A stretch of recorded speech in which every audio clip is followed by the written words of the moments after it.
All right, we are going through A3 versus Seattle A2 video review. These will be goals against. Starting off on a dump in. Okay, and what you can see is there's no pressure on anyone. The other team changed, and so did our centerman.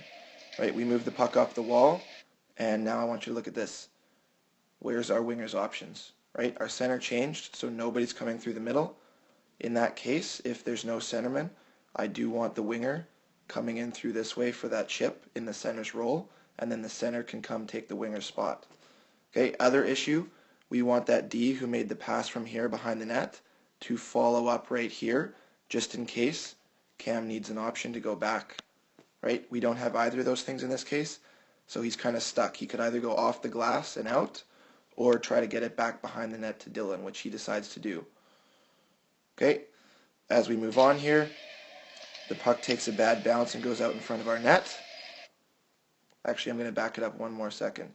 So what I want in this case instead, when we get behind the net, and this is how we learn through making mistakes, I want you guys stopping behind the net and waiting for our centerman to come swing.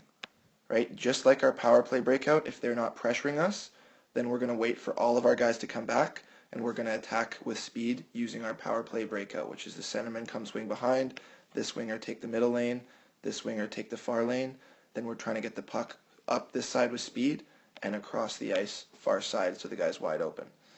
Alright, so we'll go to the part where they have the puck now. So they've got control of the puck right here in the slot. Okay, we've got a defense moving on him and a center moving on him. Our wingers are coming back to the slot. He gets the shot, and now here's what I want to see. So there's one white guy right here, one right here, one of our defensemen here. He can't take two guys, right? We need somebody else back there helping out. But our job again is to be on the defensive side of the puck. So as this rebound comes out here, we skate right by the guy, and now they have two guys all alone against Colton with a rebound, right? Not much Colton can do there. And it looked like he almost had it too. So that's why being defensive side of the puck is so important, right? If we have a defenseman in behind these two guys, we can tie up their sticks and they can't get that rebound. We do a good job of that for most of the game, and hockey's a game of mistakes. So that's going to happen sometimes, but that's why it's important. All right, this next one was scored on a 5-on-3, and we have not gone over too much 5-on-3, if any, in practice so far. So I'm going to do my best to explain a little bit more about what I want here, and we're going to get into covering that at some point soon. Okay, as we go here, the first thing on a 5-on-3 is we cannot be aggressive on the PK forecheck, right? So right now Ryan's playing defense on this shift. We can only have one guy in about here. We got to have our other 2D back behind that blue line to make sure nobody's getting in behind us. Okay, same thing here. Too aggressive on that, giving this guy a chance, right? This is exactly what we don't want, them getting a good opportunity on the rush. So we're going to be a little bit more passive and not try to pinch, especially on a 5-on-3. Okay, Colton and Ryan both make great plays there to keep that puck away from our net, but even so here, we're a little bit too aggressive. Okay, what I want on 5-on-3 is us hanging back, making sure we're protecting this middle area of the ice. So that means forward should be about here, and our defense should be about here and about here. Okay, obviously picking up guys and trying to stay in shot lanes as that puck moves around. But if we're chasing around the ice, we're going to tire ourselves out. And as you can notice, when we have a guy up here, they've got two guys lower who are open, right? That's an issue. We want to make sure we take care of the scoring area in front of our net, and we don't spend our time chasing out here or chasing out here. Okay, as this moves along, one more issue right here. So as our defenseman chases this guy, we want him chasing and protecting the defensive side of the puck, right? He's on the wrong side here, allowing this guy some space to turn around. If he went on the other side and forced the guy to turn away from our net, that takes a lot of the scoring threat and moves it out to here, right? He's probably not going to score a goal from over here, especially on that big of a rink, but if we let them come in this way, that's much more dangerous.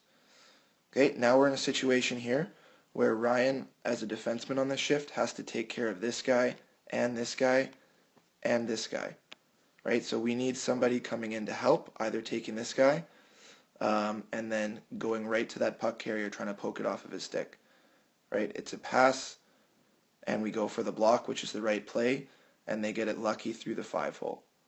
But if we're making sure all three of our guys are protecting the inside and really collapsing and helping out, they don't get that chance. We want to keep them to the outside, especially on a 5-on-3. All right, like I said, mistakes happen. That's part of hockey. And we just try to make less than the other team does. Okay, here's another goal against. So first thing I want to say on this clip is there's a turnover right on the other team's blue line, and it ends up in the back of our net.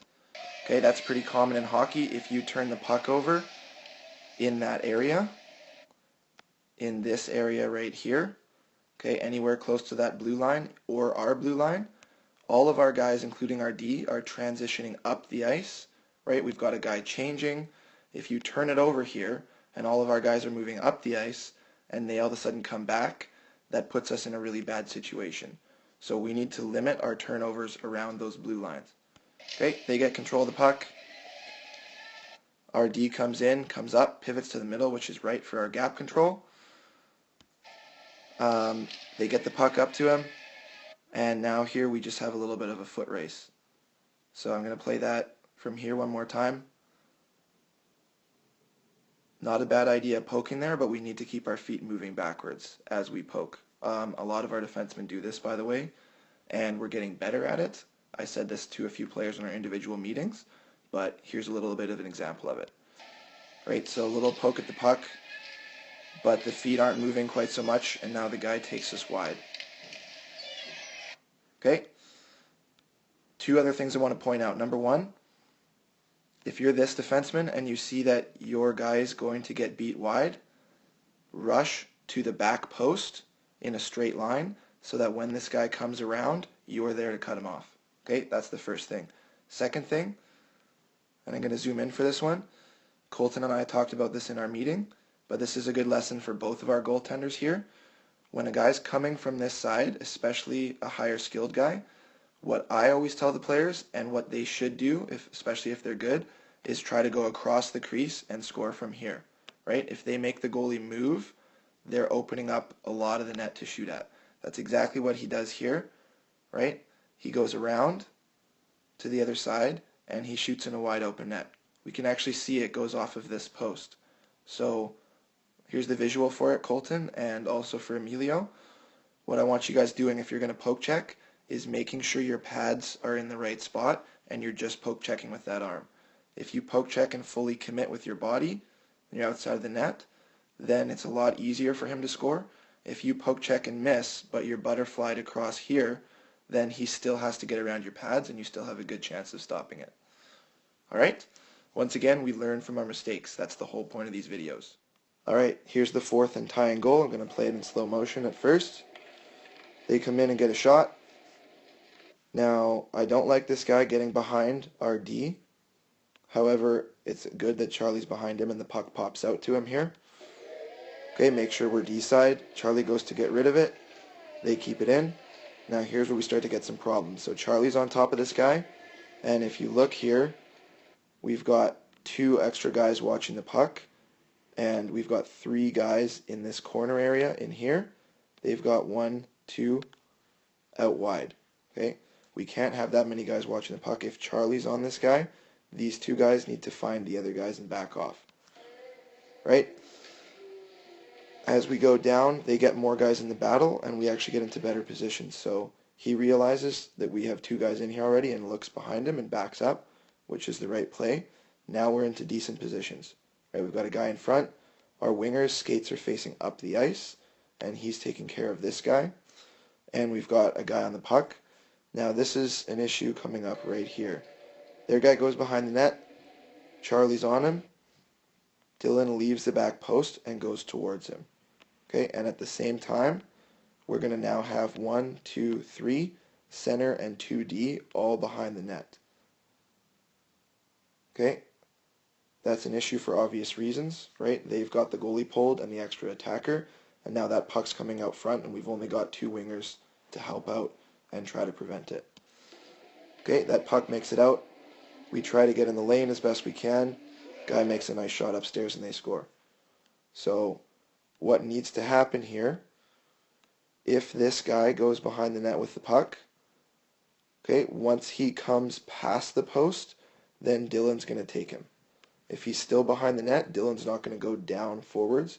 He's going to stay right here on that post and make sure that pass does not come through this way. If that guy goes across like this and Dylan's now going to take him, that means Charlie is going to come back up this side of the net. So we always have a D in front of the net. We don't want to get stuck with 2 guys behind the net, especially if our centerman's in here. So like I said, hockey's a game of mistakes. What we're trying to do here is learn from our mistakes so that we can make fewer mistakes, right? We're never going to eliminate all of them, and every time a goal is scored against us, it's multiple mistakes by multiple people, right? Somebody could have done something else to prevent it. It's never just one person. Keep that in mind. As long as we're learning from our mistakes and we're progressing, then we're doing what we can, right? If we just continue to make the same mistakes, that's a big issue. So this is for learning. I'm going to follow up with a goals for video from the same game.